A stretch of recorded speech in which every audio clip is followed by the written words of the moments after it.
just going to start with an acknowledgement that we're on the homeland of the many diverse First Nation and Métis people who have walked this land since time immemorial. We are grateful to live, work, and learn on the traditional territory of Treaty 8. Our first meeting tonight is our public hearing and regarding our land use bylaws 05/2024. But before we get into that, we'll just can I get a motion to adopt the agenda? So moved. All right, all in favor? It is carried. John, did you have your hand up? I didn't see it. Yeah, okay, good. As mentioned, that we're here to talk about the proposed bylaw 05/2024, which is an amendment to our bylaw. With the amendment is to amend the bylaw to allow regulated group homes within the R2 district. Is where we're starting on that. It's discretionary use, Yeah, thank you. So with that, I guess we can just make a motion to accept that as information to get us going. Yeah, okay, we have the motion to receive that as information. That was Therese. All in favor? All right. So with that, we will get into our public hearing. And first of all, just to talk a little bit about how this meeting was advertised, that there was a notice of the public hearing. It was advertised on the town website and on social media for more than 2 weeks, beginning October 9th, in accordance with the MGA. In addition, administration advertised this public hearing in the South Peace News on October 16th. Any questions yet? One of the emails circulating was that there was a notice posted on the front lawn. Was that done? Because I don't remember. No. Okay. Because we weren't dealing with the application, we were dealing with the bylaw. Okay. Was the letter sent out to There was a letter members? sent out to all the adjoining and actually expressed intent. Okay. Do you know how many approximately? Again, this is for when we talk about the bylaw. We're going, or not, when we're talking about the actual bylaw, the application. So that would be the notice of the application. The bylaw itself, it's just a process. Sorry. Okay, anything else on this? Oh, Oh, So, just to clarify. come up to the front. Perhaps you can start by introducing yourself. So Okay. people in internet land know who you are. Thank you, everyone. My name is Komiye Tete, and I'm the manager of planning at Mackenzie Municipal Services Agency, and we provide planning services to the town of Highbury. So I briefly wanted to clarify the response to Councillor Sasha's question. Yeah, so in addition to the advertisement in the newspaper and on the town's website and social media, we also provide notification to adjacent landowners. It wasn't required, but I believe during the prior discussion, Councillor indicated the intent or the recommendation to do that. So that was that in addition to all the other stuff advertising. thanks. Okay, thank you. Okay, so we had those, that's how this was advertised. Any other questions? Can I get a motion to receive that for information? Councillor Denied? motion. Okay, all in favor?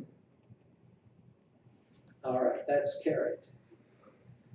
So, moving on then to 3.3, or should, yeah, 3.3, there were, and that's the written presentations in support of this change. We did not receive any.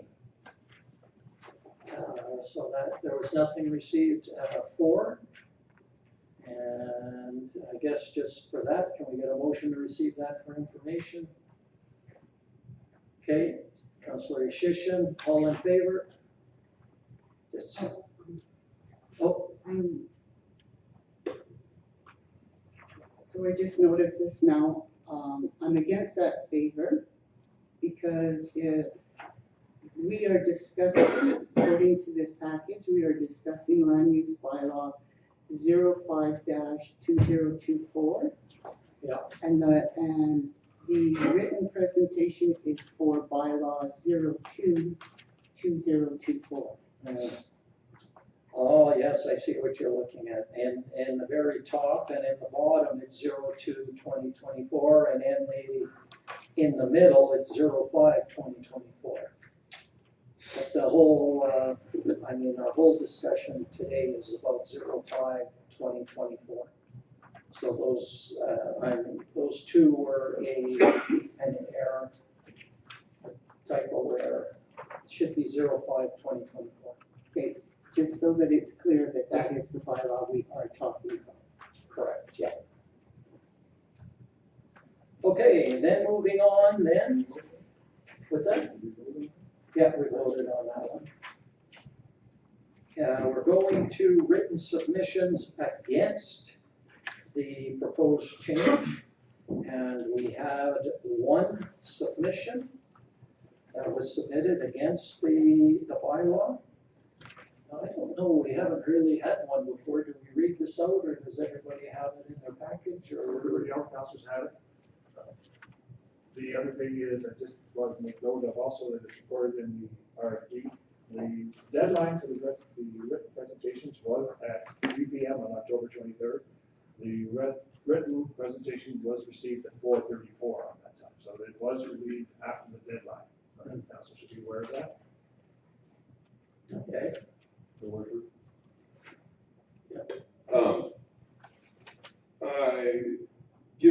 Given the state of email speed and stuff like that, she very well may have sent it prior to the deadline. It just didn't come through the server until that time. Given that, I'm willing to overlook an hour and a half. Okay. And just to respond, just to clarify also, the administration's recommendation is that we receive the email from Tammy Coletta on Wednesday, trying to get 4:34 for information. So it's, we receive it for information, same as we do anything else, it's just making note of the fact. Okay? Mr. Stanley. So that was what I wanted to point out also, is not everyone is hooked to high-speed internet. Is it due to the delivery, or is it due to the time it was read? Yeah, it was sent, as you see in the email, if you read that, it was sent at 4:34. So that would be reported at the time of this actually sent out the email. And again, I know that's kind of nitpicky, but you see, we my still have to computer, report it. yeah, my computer, the clock isn't set right. I'll send an email at 4 in the afternoon and it says I sent it at 10 p.m. I'm just making note of it. I would say if council decides to waive that deadline and consider that, the general practice is for administration to read the submission into the record. Oh, so we do read it? Yes. Oh, okay. Are you gonna read it, or am I gonna read it? Yeah, generally the CEO. Okay. I'll put my speaker on so everybody can hear this. So it was sent by Designs by TAM, so Tammy, designed by TAM on October 23rd, 2024, at 4:34 to myself, the CAO, and the subject was group home bylaw. I, Mr. Minderline, as a resident of High Prairie, I have many questions and concerns of group home bylaw change. Given the changing environment in High Prairie with so many vagrants and homeless without strict measures in place, I would like to see a facility of this type in, I would not like to see a facility of this type in my residential area. Group homes can be high-functioning, male or female only, handicapped, or dangerous youth. They can be administered by accredited and non-accredited individuals, societies, charities, associations, or individuals or families. They can be adolescent or adult orientated. Some and most are supposed to be staffed 24/7 with over 3 or more residents. The bylaw written as it does not seem to have enough meat to cover all potential fly-by-night operations who are trying to get funding to open them. Also, if there is a First Nation driven because of misplaced youth, I believe they should be responsible for their own youth, not the town of High Prairie. As a member of the Citizens of Patrol, a long-term resident, even the MITA, MITAA Center, never used to be an issue being a residential area. Now it's a magnet for the vagrants who terrorize the residential properties and individuals in that area. And much to the dismay of the staff of the facility, they would prefer to be taken out by the hospital if they had the choice, as they themselves recognize the changing environment with folks in need. Also, did you know most folks in a group home situation pay rent and for their own food? They also have to pay for supports and staff. I don't know any youth that could be able to fund a facility such as this. I am concerned about the bylaw encouraging a business of this type in a residential area. If it is a rental property, then it would be a business of some type with multiple residents in it. If it is an individual who would be responsible for the insurance of the facility and the accreditation. If it is an individual who would be responsible for the insurance on the facility and the accreditation of the staff. Way too many questions for a residential area. It should be more outskirts or light industrial with multi-family designation, not a single home dwelling such as R2. Thank you for your time. Tammy Coletta. All right. So I guess at this point it was the only written submission. So you'll get a motion to receive that for information. And by approving that for information, we're approving it as coming in late also, just to be clear. Okay, we have that motion. All in favor? Okay, sorry, I missed. Did you guys vote in favor? I was looking down here and missed if you guys voted. Yeah, you did. Okay, why? Couldn't look both places. All right, so now we can get to, I think, why some people might be in the audience today is we're now at the point in this public hearing to receive presentations from the floor. And we'll start with presentations in support of this change in the bylaw. Does anybody like to speak in support of this bylaw change? Does that include myself? Or? Yeah, absolutely. Yeah, come on up. When you come up again, we'll just get you to introduce yourself and speak. My name is Michael We'll Kucher. get you to, yeah. My name is Michael Kucher, and I'm one of the owners of the company that put forth the application for a development permit. And so, I listened to some. You gotta keep it as red, yeah, don't turn Oh, it. yeah. You don't have to hold it. Oh, okay, cool. So I definitely heard some of the concerns in the letter, and I agree some of those things would be concerning if that was the situation that we're dealing with. In our case, specifically, our group home is accredited by Canadian Accreditation Council. You can look that up on their website. It'll say Strong Roots Inc.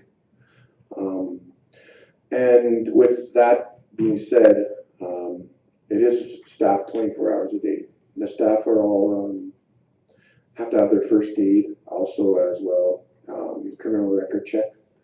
Many of them are taking the assist course and already have it. That's going to be our minimum standard for the people working there. They have a valid crim check, first aid, and assist course. for suicide. The youth that we're taking, so far I've already got some feedback from the government, and so far the ones that they're looking at placing here, it would be around 8 years old, 8 to 10 kind of thing. So that kind of gives you an answer on our specific group home, what we'll be looking at for age ranges. And we do not do any type of restraints. So that means that the clients that we take cannot be violent in any way. Like they can't be, they can't have those excessive requirements for care, because we don't provide that, and we don't intend to ever provide that, because some of those issues we don't. Just personally, as an organization, I don't like. That's not the target group that we're trying to assist. They definitely need assistance, but that probably is done in a more secure facility or something like that. So this is not replacing the youth assessment center. So the clientele that was at the youth assessment center would have been clientele that falls under this area, where they would have had restraint training and all that. So ours is not like that. And it has to be a whole bunch of other requirements if we were to get that permission to do that and have those kind of clients, and we're just not moving in that direction anytime in the future. So and in terms of the business itself, it is a business, and the place in High Prairie is contracted by the government of Alberta, and so we successfully applied, I think I mentioned before, but successfully applied for a proposal, and we got it.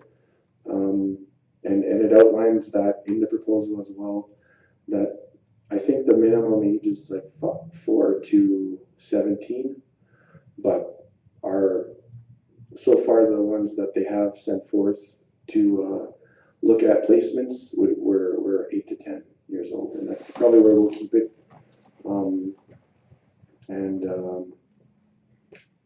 I think that's most of the questions I think that were raised in that statement. So I don't know if I missed anything in there, but I think that kind of answered the majority of the questions she might have had with regards to that. And so does this apply to the whole town, basically? The bylaw change applies to everything, right? Yes, that Okay. would be a change for anything that would be termed R2. It would be applied to the whole town. And just to add to that, this would be a discretionary use, meaning that it would, if there was another application for a group home in the future, it would be looked at individually also. So You'd have to go through the same process and well, Quite. this is a change to the bylaw, which would make group home use in R2 as discretionary use. Mhm. That's what we're really here to talk about. And it's not as much specifically about your group Right. home.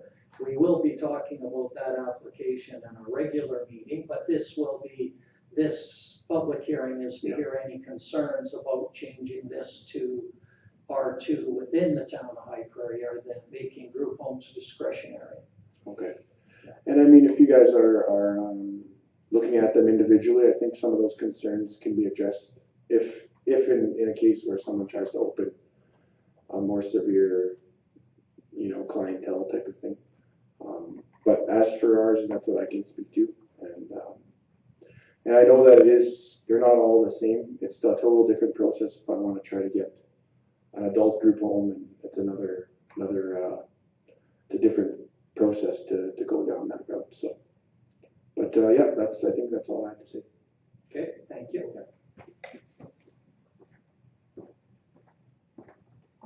I'll ask if there was any more presentations in support. Am I allowed to ask a question of Michael? Yes, yeah. Sorry to make you walk back, Michael.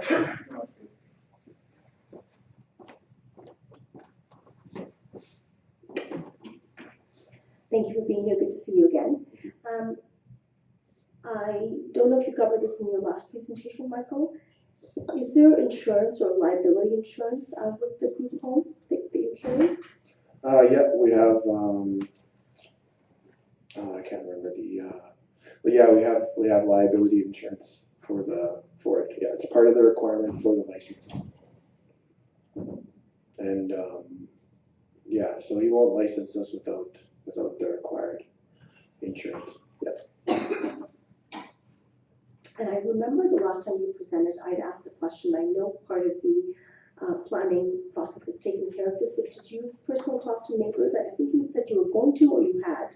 Did you talk to surrounding immediate neighbors in the vicinity? I haven't. I mean, I talked to my one neighbor beside us. I guess I did technically, because I just know them, so I did talk to two neighbors, but I didn't get anything in writing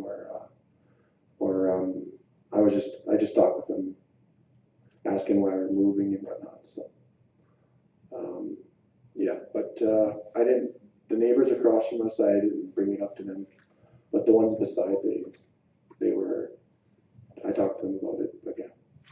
You're talking about the ones in High Prairie, Yeah. the new location. Yep, existing, yeah. Thank you. Just maybe there's more questions. Sure. Councillor Kazan. So you've already applied to the government for the license to run the group home. Have you been accepted? You have been accepted? Yes. Okay, so the next process is to just give you the authorization to move ahead with the group home in High Prairie. Yeah, basically, this is the last step we're dealing with right now. Okay, Once the zoning is approved, for discretionary use, I can send that to the government, and then they'll issue the license. And then, go ahead. Just to clarify again, this would not give you the ability to approach the government. It would then require still the application to be approved by the process for the development permit for the discretionary use. And maybe you can actually speak to that better. Yeah, so, yeah, just to clarify, so he already applied for the development permit. Yeah. We could not proceed with that because we needed to do the land use bylaw amendment. So if this is passed by council, then the development permit will be issued immediately afterwards. Then you can obtain the license from the province. Okay, thank you. one more Councillor question. Kazan. So once you've been approved, the process, if this passes, you get your group home, and the government is the one that assigns the client to this group home. Correct, and the government, all the kids will be kids that are in care from the government of Alberta. None of the kids are in care of like the DFNE, delegated First Nation agencies. All the kids are through the government of Alberta. And so what they would do is they would send a file on a child they're looking to place, and then we would review the file and kind of meet and hopefully transition the child and see if it's going to be a good fit for them. Where's the family located? How far are we from visiting any relatives that they might have? Many of the kids that are coming in there, they're permanent guardians. They call it PGO, but the government basically is permanent guardians of them until they're 18. So they're trying to find placement. Maybe the parents passed away or things like that. So these kids aren't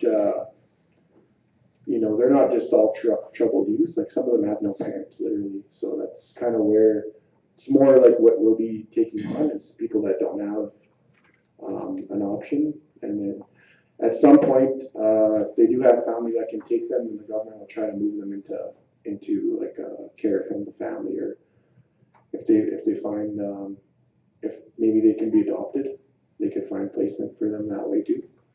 But the government does send us the files, and then we decide from there.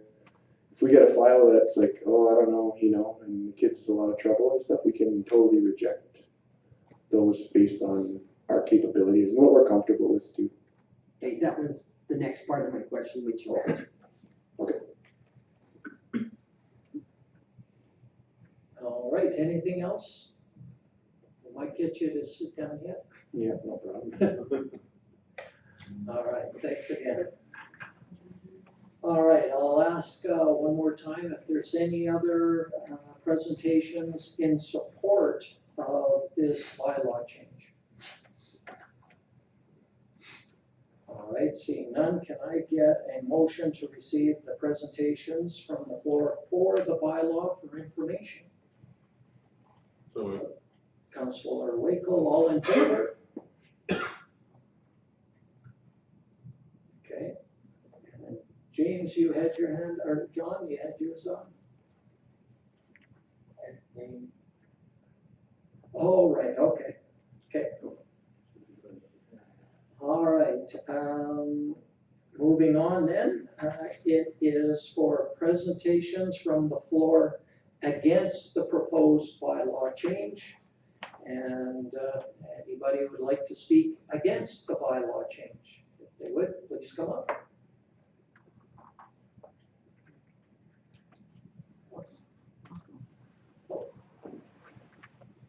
Come on up.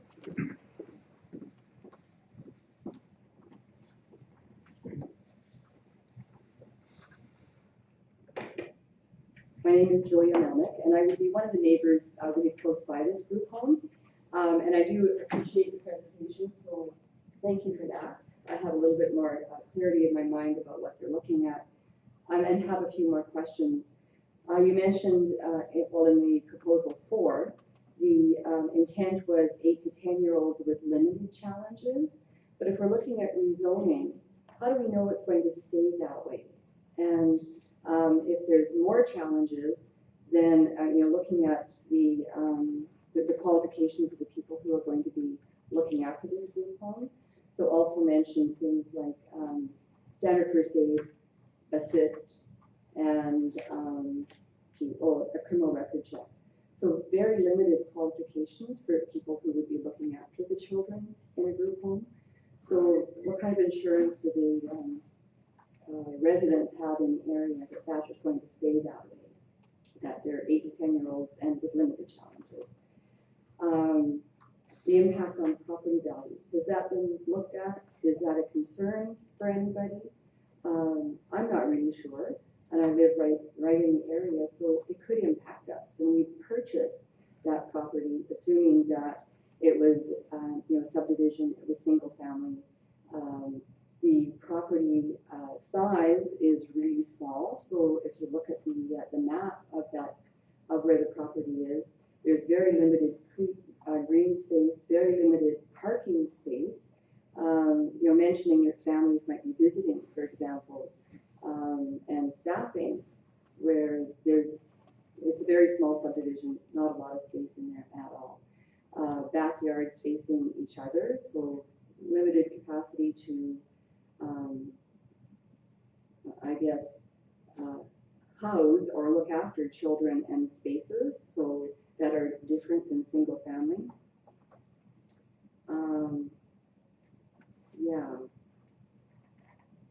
I guess I do have a question then. Is there any assurance as to the type of children who will be placed in a group home if we're looking at a bylaw change, or is it open to anything? Any type of group home? I can give my thoughts on it, and then if I'm wrong, maybe people can correct me, but I think any individual application that's made would be looked at separately. So, somebody came in and says, we're looking at, 16 to 18-year-olds coming in, that would be, every application would be considered differently.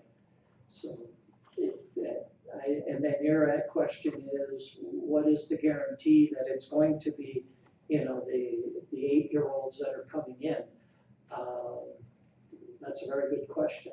I don't know,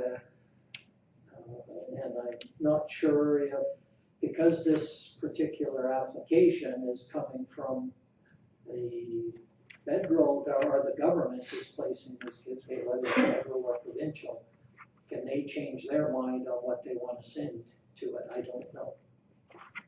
Right, and so not having any assurances, then I am a little concerned then about the use of that space. Would would you be comfortable if there was some assurances there at that age group? Maybe more so, just not too sure how we would get those assurances. So. Can we maybe speak to this? Yes. There is a chance, I think, if the permit was approved, there would be riders that we put on based on, it's approved based on doing this, this, and this. Sorry, I didn't, could you? Okay, sorry, I'll put my speaker on. So maybe you can just address also the fact that the development permit, once it is, or if it is approved, there would also be some riders that we put on that would be subject to the following. Yes, so, Okay, so if you can maybe yes. do that just to be sure. Okay, yeah.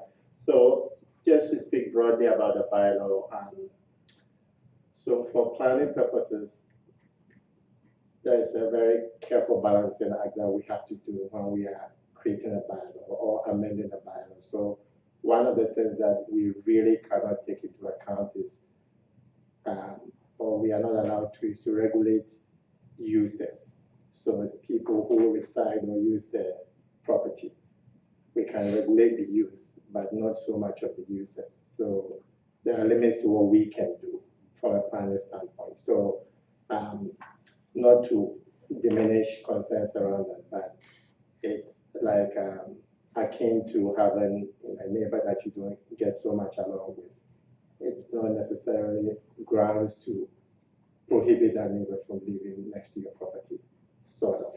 So what the bylaw amendment has done is to ask for information or allow the development authority to request for as much information as possible about who will be residing in the property. And the only strong tool there is restriction as to the maximum number of residents that can be allowed to stay on the property. The province regulates a lot of what a group home, how it operates as part of the licensing process. So they do things that are, maybe the applicant can speak to that better, but safety, health, all kinds of, security, all kinds of things. They conduct, to my knowledge, inspections from time to time and all of that. So that's mostly within the provincial jurisdiction. So we cannot really be encroaching upon that territory. But once if the bylaw is approved and the development permit is approved, it will be subject to a number of conditions, including the requirement to adhere to provincial licensing requirements, presence of on-site staff 24/7, among other concerns that are within the limits of what as a municipality we are allowed to. And then the rest falls under provincial jurisdiction, as I said. I'm not sure whether that will have any negative impact on property values. I cannot speak to that as an expert. I don't think it should, because there is not going to be any additions or modifications to the building.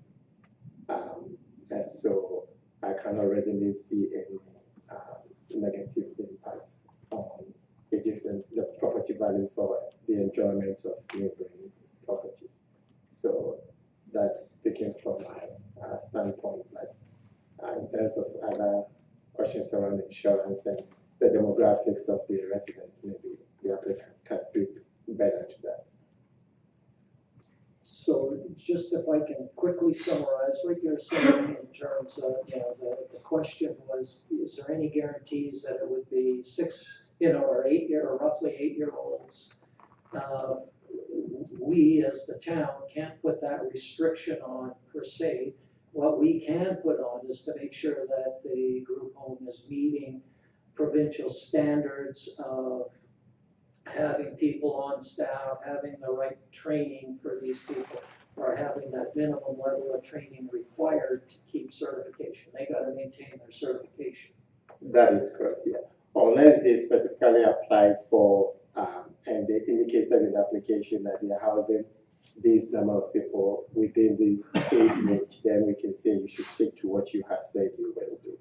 Okay. But if they give a general range, I'm not sure we have the authority. We can limit the number, but I'm not sure as it stands now that we have the authority to provide limitations in terms of the age range. So we can restrict the number Yes. there, but maybe not the age of it.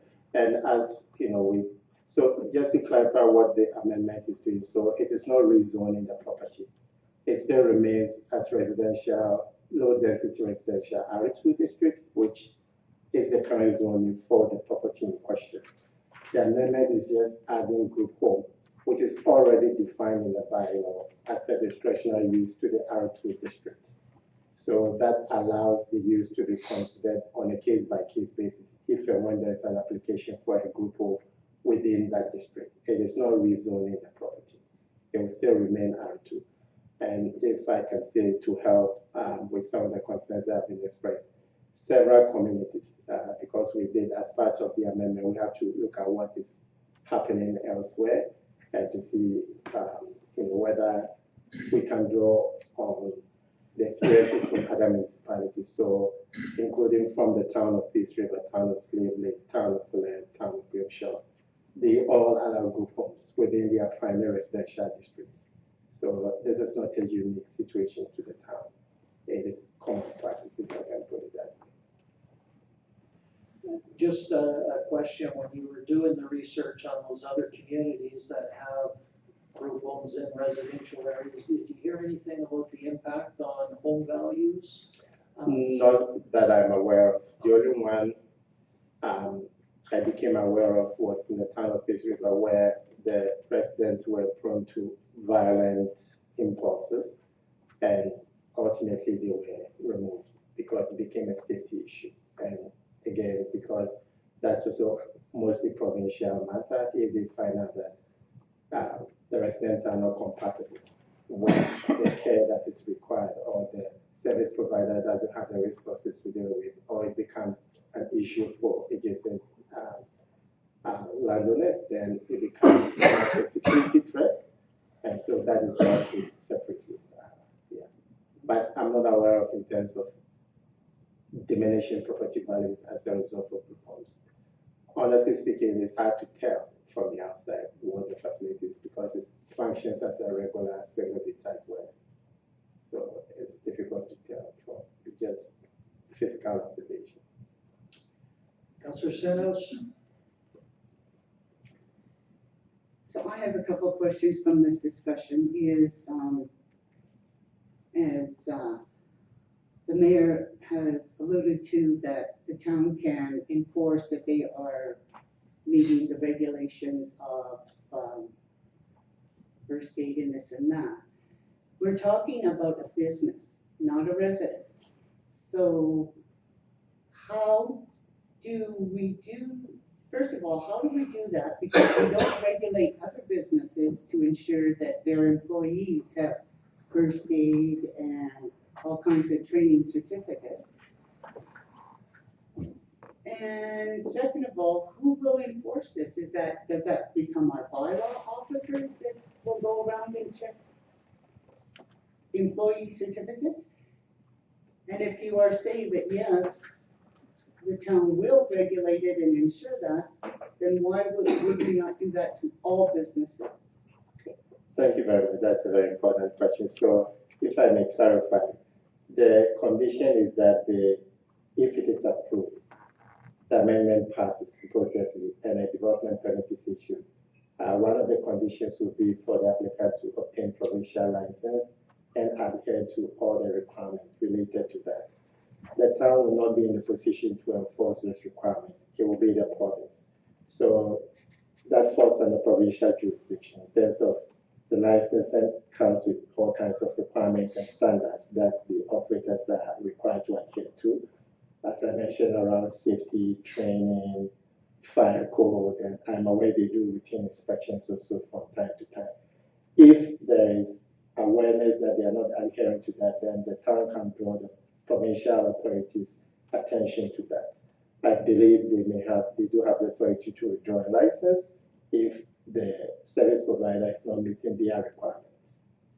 So the enforcement for all of those things is within provincial jurisdiction, because that's on them, or they've taken up responsibility for regulating those uses. And so if there are issues of non-compliance, then the province is the right entity to deal with that. And I believe I could be corrected that if the service provider is not meeting their requirements, they can withdraw the license. And effectively, that's the end of it. So could you speak to who will be checking on these regulations? And will that be our bylaw? Will that be our public works? Will that be our administration, our CMP? Who's going to do this? Yes, so that's outside of the town's jurisdiction. I'm not sure whether it's one provincial entity or multiple entities that deal with that, but like I said, there's a fire code aspect. I'm not sure who has to do the inspection for that. There's health standards that have to be complied with, maybe somebody from Alberta Health.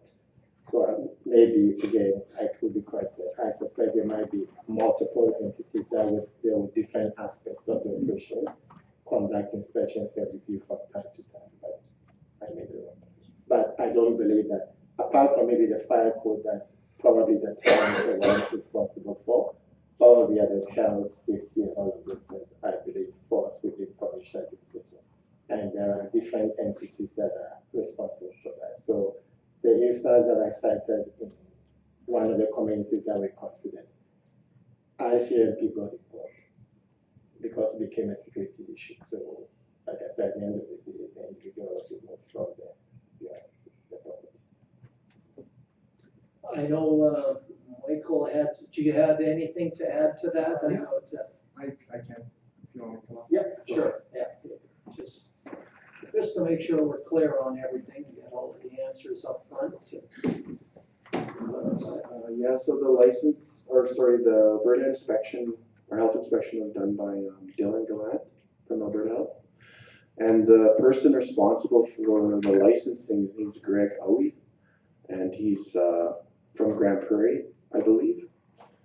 He worked here, I think, with the Act too at one time, but so he'll be looking after making sure our licenses, all the requirements of our license are continually being met. Anytime there's any type of incident, and that an incident, you know, when you hear the word incident, some of us think like a negative tone, but like if you gotta go to a doctor, that's an incident. So like any type of event that, you know, requires anything outside of the home is documented, and that's sent over to Greg. And in terms of the training, some of the other training will be like self-harm awareness, diversity, cross-culture, crisis de-escalation, trauma-informed care, Indigenous awareness. So these are the training that the staff will be going through over the next 6 months. Typically, we have to have one person with this training and another person that can have the bare minimum during the day, because we'll have 2 people on staff. The ratio is 1 to 3. So as soon as you have more than 3 people, you need a second person. And so that's what will be, that's the requirement. So one person does have to have, like, you know, fairly extensive training, including could be diploma in social work diploma or a bachelor's degree in that. My wife has her degree in education, bachelor's degree in education. And so we also have some people that were previously employed at the Yak in town that have their training. They're trained. They have all these required training already, but the minimum requirements I wanted to share just so you guys are aware of it, kind of thing. But for the most part, they'll have a highly trained individual and then a person with the minimum training on staff. And part of that is to give some of our younger people an opportunity to be employed from the community. So there will be both the staff are supervising. And for parking, we won't be doing visits and that type of thing at the residence. A lot of the visits will be traveling to their area where the family is, or they'll be at kind of like a public outing type of thing, and the government looks after the cost of that. So we won't be having like all the family coming to the house or anything like that. It'll just be the staff facility. Occasionally they may have a friend over or something like that if they make friends in the community, they're allowed to do that. But it's all under the staff supervision. And I'm aware that if we were to try to build anything or do anything, we would need to make another development permit. So I won't be putting up any structures on the property of any kind other than what's existing. Just so that answers that question a little bit. Just wanted to clarify, so the license is provided by the province. It, in the license, would then state how many residents you can accept, and they put the recommendation for the residents to you, that you don't go off the street and get somebody, you have people from the province. Yeah, and we can't pick our own residents. They'll have to be referred to from the province, and so they'll have a file of all their incidences, and so we can read over the residents, so we'll know if we get for some reason there's someone that's coming in that has a huge list of incidents. Well, we're not gonna want to accept that. But yeah, that's basically our specific license for our group home will be just for four people. That's the next one. Yeah, we have five rooms, but we're using one as an office, and we don't want to have a crowd. We just want to run a program. We don't want to have it. We're not trying to stack 8 people in there or something like have it overcrowded. But and as for parking, we have 3 parking spaces, 2 on the driveway and 1 in front. So we don't intend to take up any more parking than our area that we have already. Okay, thanks. Just one other question while you're there, and it was raised is, what guarantees do you have that, you're talking about these younger kids, that they'll stay younger when the province is sending you the kids? Is there any way to guarantee that? We know that no one will be over 17. We can guarantee that. But us personally, like if they want us to write something, we can. But the program allows for that age group, just because they might have, I don't know all the cases that they're sending. I already requested the province that once we start, if we're looking for around that 8 to 10-year-old mark, because they had suggested one already, and he was around that age, so we're trying to keep them at that age so that they can develop within the home, so that they can gain. We prefer to have younger ones that we can work with versus an older youth that already has set in his ways some of the things he's been doing and whatnot. So we're trying to work with the younger ones is our goal. The guarantees that we can issue is that we will be under that license, and we are under accreditation, and they're really strict. They are coming to the home to inspect it as well, and they're on top of the documentation, so they have copies of everyone's documentation to make sure that we're following that. And they'll also have another site visit. Accreditation will be visiting the site in the new year to confirm all the documents that we sent, that we have it on file, that we have the client binders a certain way, that we're doing our daily progress reports. And so it's a pretty monitored program, and it's something that I think they'll continue to, they have to continue to monitor it, because they're the ones issuing the license. And so for us to keep the license, we have to keep on top of it as well, or else, like you said, there's an opportunity for them to cancel it, and then everything will close everything. So we're going to that'll be a huge priority for us, is making sure to maintain the licensing and following the guidelines that it has. If you ever want to look up the guidelines, or anyone wants to look up the guidelines, it's under supported living accommodations, and they follow 31 standards there, and then the accreditation follows another 3 sets of standards as well.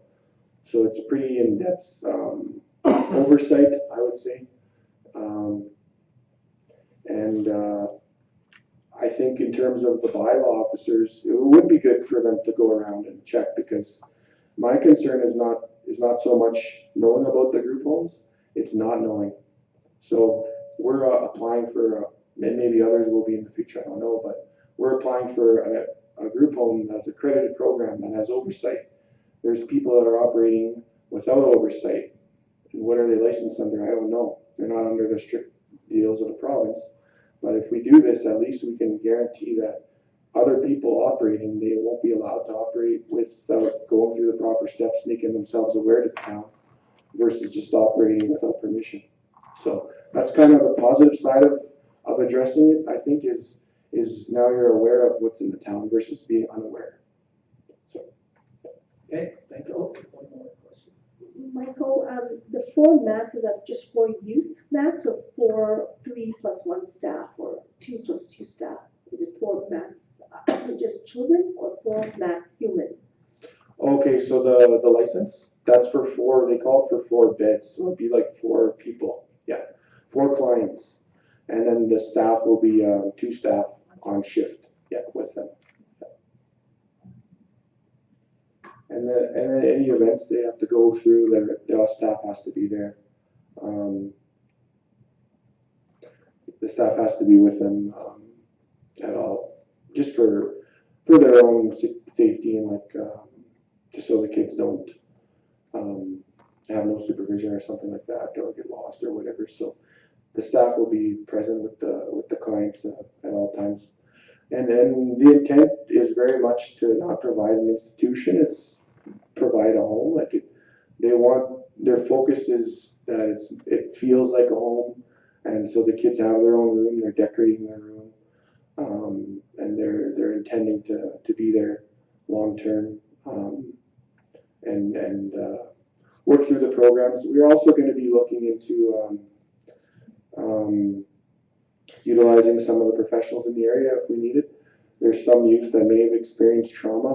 Many youth within our area have experienced trauma, but it's never been identified, or they don't have any. They haven't access to anything. So youth that are in the care of the province, they're fortunate enough that they have people that are looking out for them, and they'll have access to speak with a therapist or something if they do require some extra help, or they are having issues with coping with something that they've been through or they've seen in their life. So that's the other side of it that we'll be looking at throughout the town, is using professional services if it's needed. Actually, Michael, I have another question. So you say that staff are with your clients at all times. So when these children go to school, does the staff go to school with them? They're not allowed to. I don't think once they go to the school, then the school takes over. Just like my kids, I can't go and sit there with my kid in class. The school takes over. Once they leave the school, and the staff will be looking after them again. Once they're in the school, they fall under the care of the school. Okay, thank you for the additional clarification. Sorry, May I just add a little bit, Brian? I'm sorry? May I just add a little bit? Absolutely, yeah, that's sort of why we want to get everybody's thoughts here. Yeah. Council wants to know all of the fors and against, and why, right? First of all, thank you for the extra information, because that's gone a long ways to reassure me as to what might be going on in our backyard, because we do this in the backyard. And I just, I'm thinking about this, it could be, we're looking at 8 to 10-year-olds, it could be teenagers, it could be seniors care, if I'm not mistaken. Not in ours. Not in yours. No. What stops you from, Our license is not this, it's For children. Yeah, it's for youth and children, yeah. okay, so, The seniors would be another, we'd have to apply for different, okay. yeah. But if you're approving this, it could be for any of the above, would that be correct?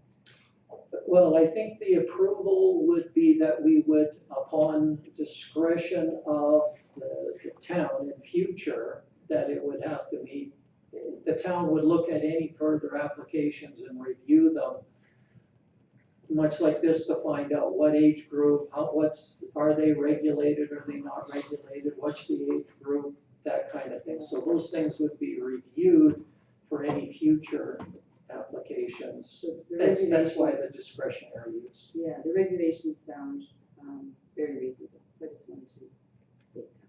So thank you. Councillor Martin? Is it Julia? So I didn't get your name. Is it Julia? Yes. This particular one is up until 17, if I've got you correct, Michael, it's up to the age of 17. So no adults, but 17 is your limit. And I did have one question, Michael, the grant term or the lease term. I understand that this property is going to be rented or leased, is that correct? Is it a 1 year, 2 year, 3 year? It's kind of an ongoing based on the program. I think if the owners decide to, I don't know what their plans are, like, say they decide to uproot from the town and move, then we would probably look at buying the property or something like that, just to keep it going.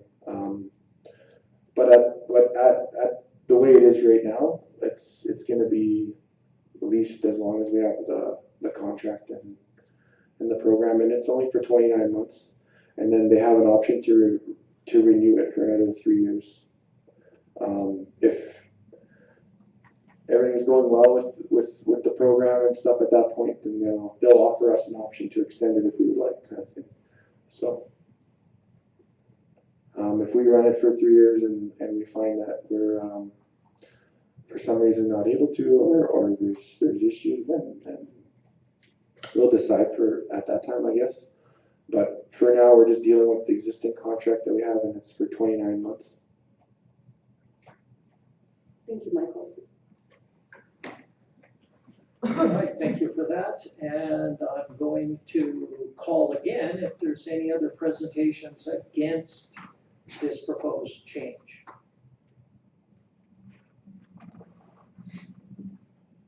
I don't see anything more, so I guess with that, we could get a motion to receive the presentations from the floor against this proposal for information. Can I get that motion?